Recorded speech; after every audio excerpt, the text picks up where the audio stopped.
Good morning. Welcome to Penn Valley Chemical. I'm here today with Glenn Mellows from Buckley Associates. We're going to be talking about M&A matting. Thank you for coming today, Glenn. My pleasure. Thank you for having me. So, two things we know. Winter's coming. And two things I know in the winter is, one, I try to grow a beard. This will be shaved shortly. And matting's important. So we brought Glenn in today to talk about what you need to know to order your matting, how important is matting, and we're just going to kind of run through some of the basics. Great. Well, thank you. Appreciate the opportunity to be here. No problem. Yes, so as winter is coming, a lot of people turn their thoughts to how can I protect my floors, how can I help prevent slip and falls, and the best way to actually do that is with a good matting program. Jay, I think a lot of people don't realize that the primary defense for your floors, whether it's carpet or hard floor, is a good matting program. A lot of people think about your chemicals that can help with floors, your vacuuming, which is always good, but your main line of defense for matting for your floors is a good matting program.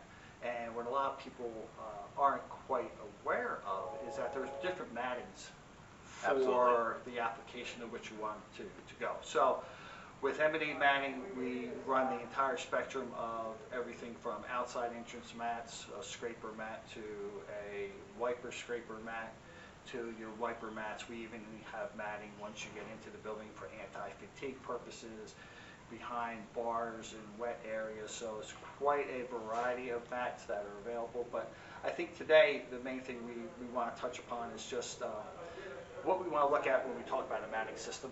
Okay. So when I go out on a sales call with one of your brethren or yourself, what we want to talk about is capturing that dirt, holding it in the mat, and preventing it from going back into the building. Okay. There's a great video up on the M&A website that talks about and shows you the difference between using a standard, say, rental type mat, carpet mat here that's just made of a carpet fiber with some rubber, or a bi-level construction mat, which is water.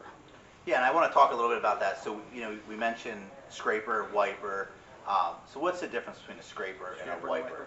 So what we can see here, this is just our little demonstration piece. So a lot of people will maybe do it this way, is your scraper mat's your first line of defense. That's usually your mat that's outside the front door, exposed to all the elements, that is made of a good sturdy nitrile rubber that takes off a lot of what I like to say the big stuff, the clumpy dirt, mud, or things like that you want to try to keep definitely outside the mat. The next mat that you want to go into is actually something then that is a wiper scraper mat, which is water hog. Now water hog is the mat that is synonymous with M&A through the years. Yeah, that's probably the mat that's probably the most often poorly copied. Yes. In the industry. Yes. You know, imitation is the most sincere sport of firing. Absolutely. That's what you got. And what you have here is a mat that actually, when you look at the ridges underneath here, every one of these waffle patterns, and these come in different patterns, underneath each one of these nubs, there's actually rubber underneath that.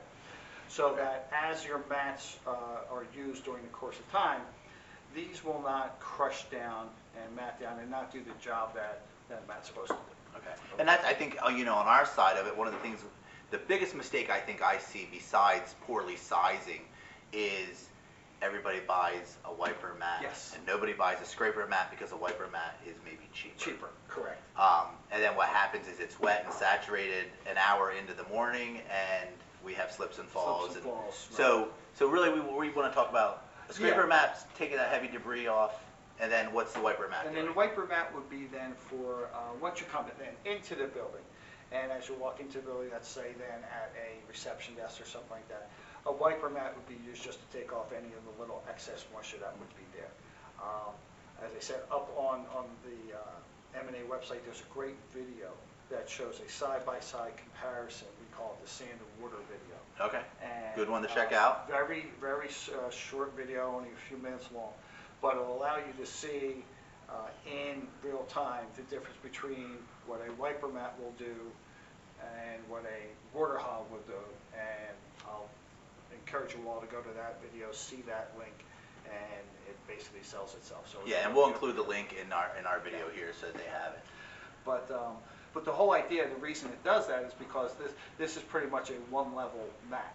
With a water hog mat, you have peaks and valleys that the dirt then falls down into the actual valleys of the mat, keeping the dirt there, and now allowing it to come in. So that's really, really important. That's your big difference between the two.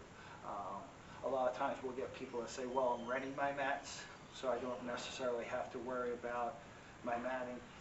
What we try to tell people is, listen, if you can do a quick, or if you want to get your information to Jay or one of his brethren, an invoice, and you start doing the math and realize just how much you're paying over a course of a year for mats, of which you're probably vacuuming them once or twice a week yourself. I know that they're taking care of them for you too. And then you put a water hog mat in there, you'll see how quickly you can get your return on investment and actually be using a better mat. Yeah, and I think that kind of touches upon two things that we really want to talk about. One is, then you're relying on your rental agency to give you the mat that's appropriate. They're almost always going to give you a wiper. Again, you're going to have that issue where it's saturated first thing in the morning, and now we have slips and falls. Most of the time, they're not going to give you that water hog that you need. Correct. And I think the second thing is that matting is an investment. I mean, your investment is really paying for your employee safety, your customer safety, keeping those insurance premiums down, not having slip and fall accidents. I was just at a facility last week, real quick story, and they had a water hog at an entrance, and then they had switched to rentaling, and they were renting mats, and they were like, oh, you know, we're always having issues. I said, okay. I said, what about that one there? I said, it's a water hog. We don't have any issues there. Yeah. Okay. So just think about that. It's an investment in safety. So. It is an investment, and to that point with your investment, M&A is by far the best in supporting and standing behind their mats. They have a 100% customer satisfaction guarantee for the mat, for the life of a mat. Now, the life of a mat could be, depending on traffic patterns, 3 years, 5 years, whatever it may be. But rest assured that if you have something that is obviously not correct with your mat from M&A, we'll stand behind it. We'll get that taken care of for you. So while they may be on the front end a little more expensive, a water hog mat as opposed to a wiper mat, it will pay for itself down the road. Absolutely. Without a doubt. Yeah, and we know we talk about it all the time with ISSA, and you want to have 8 to 10 steps and 15 feet of matting, and that's something that when you get us out there, we'll talk about all that stuff, and we'll give you a true assessment and say, hey, you need 10 foot of matting, you need 6 foot of matting, and we'll show you how to measure. We're actually going to do some of that in this video. We're going to show you some measuring techniques and show you how we like to do it. So that's kind of the long and short of the matting. So what do you got there? So we have some new COVID type stuff too.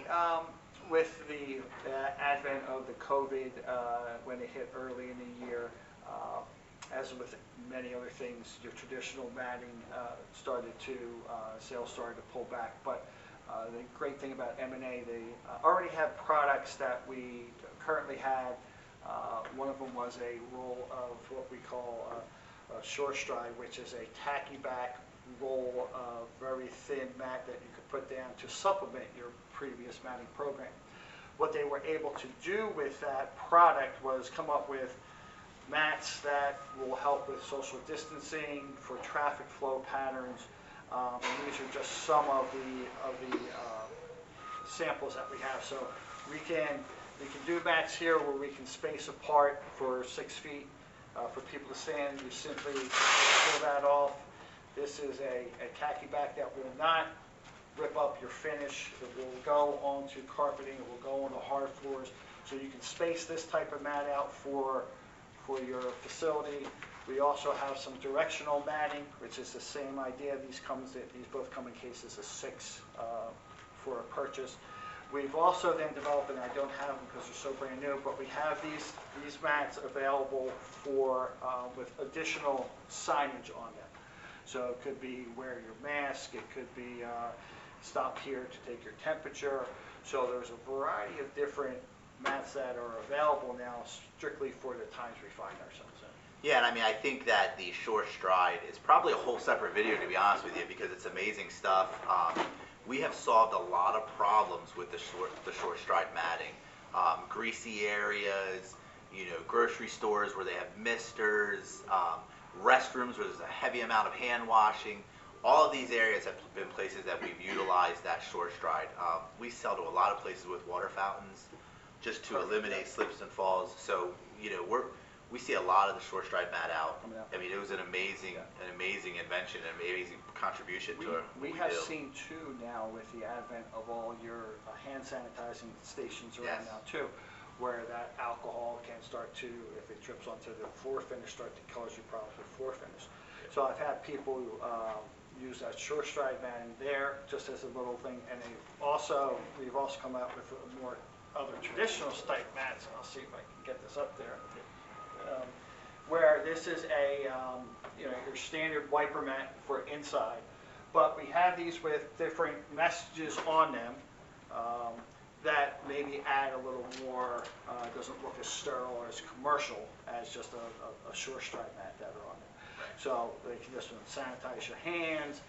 There's another one that's a keep germs away. So we have some other fixes for that and around those sanitizing stations. I know some people have appreciated instead of just having nothing there, or perhaps just a very sterile looking short stride.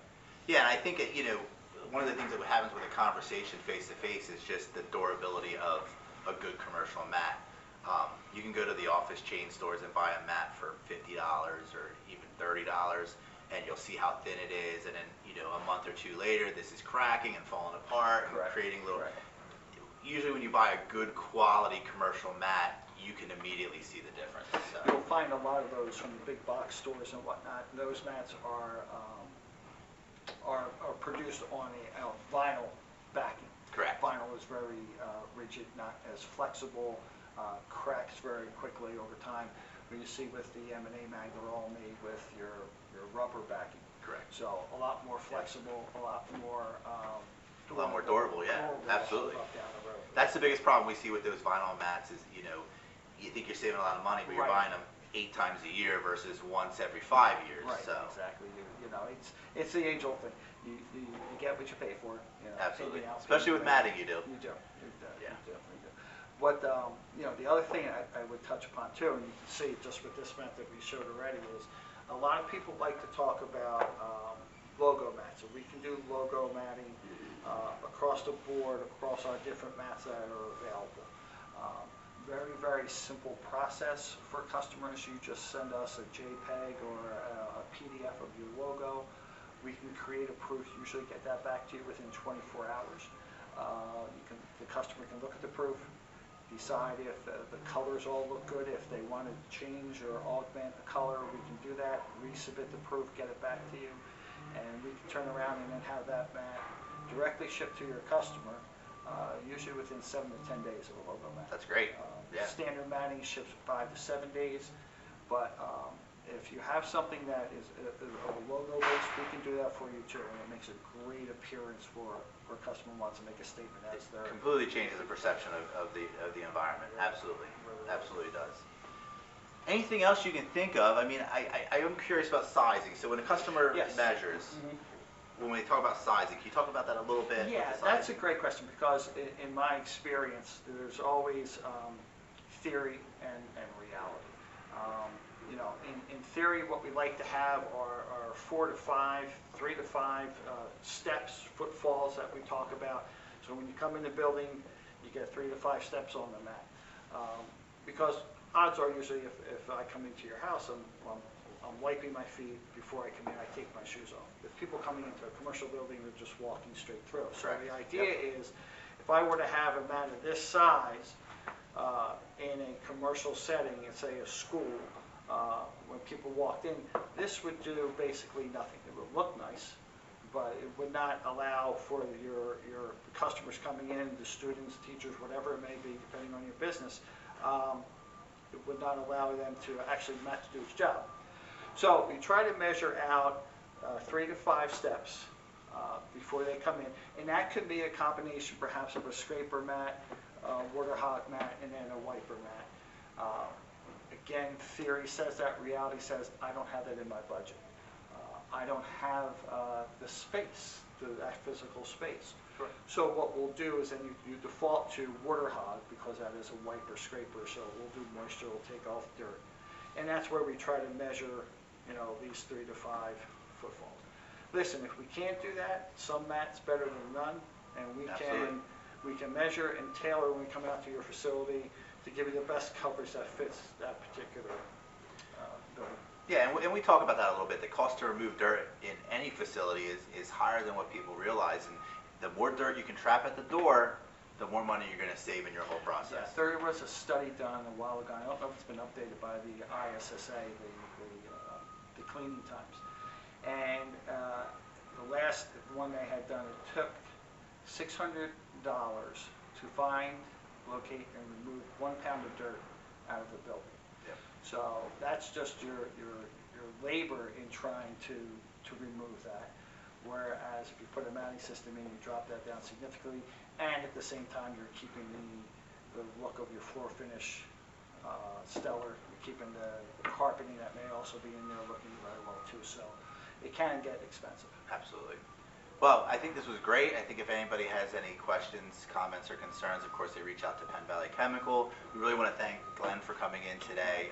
Always an amazing resource, not only with matting, but everything else you do for us. Thank you. So we really appreciate it. So stay tuned. We're going to have a little clip on how to measure and choose matting for your facility. And have a great day. Thank you. Hello. Welcome back. I'm Jay Kushrak. I'm the training manager with Penn Valley Chemical, and we're back to talking about our matting. Remember I told you earlier, 2 things that winter always happens. Jay tries to grow a beard, didn't happen, got rid of it already, and Penn Valley sells matting. So we want to make sure that you're prepared for the matting. So this customer is renting matting. They're unhappy with the services for one big reason. You can see it right here. She's paying for a 4x6 here. She's getting a 2x3. All right, and this is a lot of times what happens with our matting. You're paying for a service, maybe there's some communication breakdown with the leasing company, and you end up getting matting that you didn't pay for. 2 things happen. One is they end up getting the wrong matting on the back. They're giving you a dimple matting on a hard floor, or they'll end up giving you a carpet mat on a hard floor. So this matting is not the proper matting for here, so we're going to remeasure. Real simple, only tool you need, standard tape measure. All right, standard tape measure usually goes up to a 20, 25 foot. You'll see the entrance here. I personally do not care for matting inside the door. It becomes more of a trip and fall hazard. So what I like to see is matting outside of the door.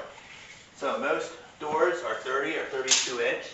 So I want to get here a 4 foot is going to cup each side of this door, and then we're going to come 6 foot out on this one, and we can do a simple measure. 6 foot is going to put us right here, which is going to give us that 3 to 5 footfalls that we want to see.